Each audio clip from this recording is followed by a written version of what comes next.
Riḍván, the king of festivals.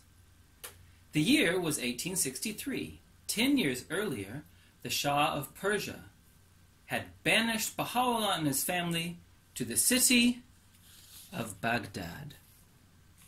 They had hoped by doing this to stop his growing influence, to snuff out the Bahá'í faith, so that no one would listen to it anymore. But the opposite had happened. In Baghdad, from the very poorest to the very richest, people had come to admire, respect, and love Baha'u'llah. Every day they'd come to his house, seeking his guidance, asking for his opinion, seeking his help.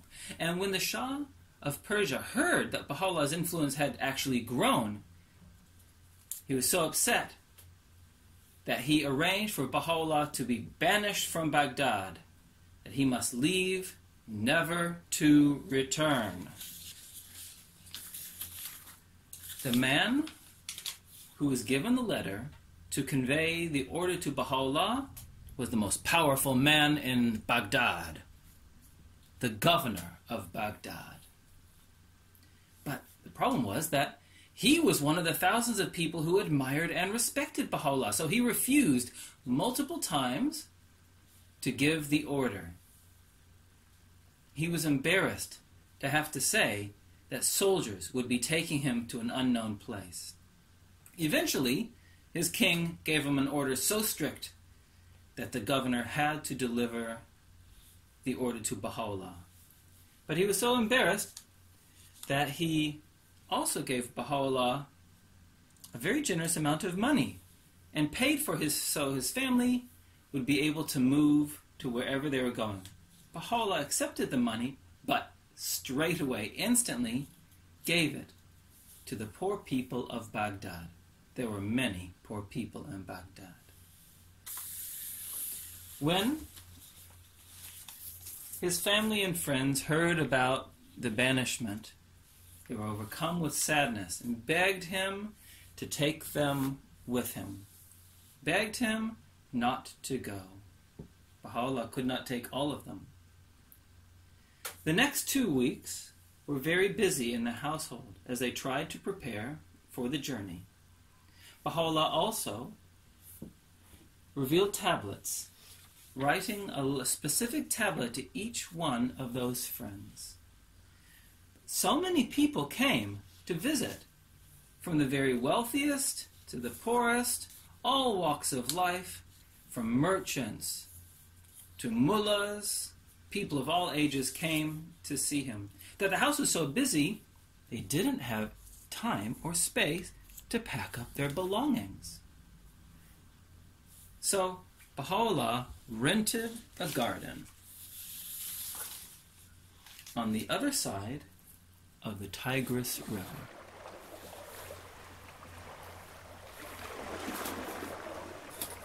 In the garden, there were 4 aisles of palm trees. Around these aisles of palm trees were beautiful roses and flowers. In the middle of the garden, Baha'u'llah's tent was pitched. He would stay there 12 days. When the preparations in the garden, which Baha'u'llah called Riḍván, meaning paradise, the garden of paradise, when the preparations were complete, Baha'u'llah got ready to leave his house and go to the garden.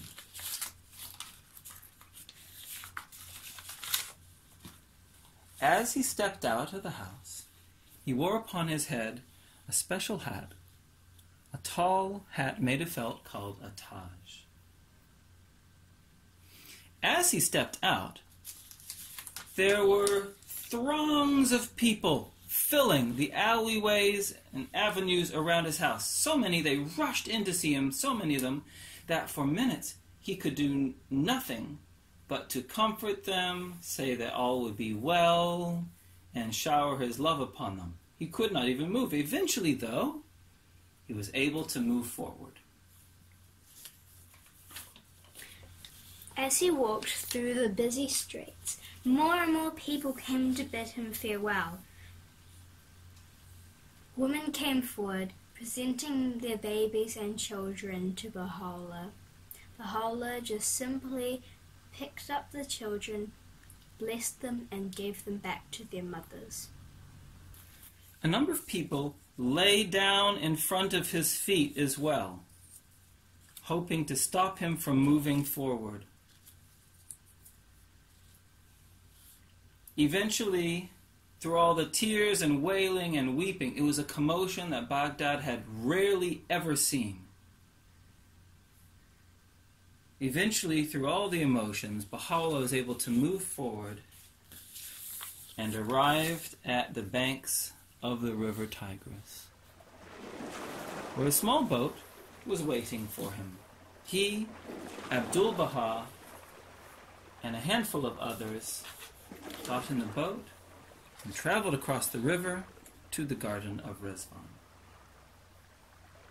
They arrived at the garden 2 hours before sunset, and just as they stepped into the garden, the call to prayer was heard calling out from mosques around the city, saying, "God is most great, Allahu Akbar." This was the first day of Riḍván, the first day of 12 that he would spend in that garden. And around the world, for Baha'is around the world, it is known as the first day of Riḍván, the king of festivals.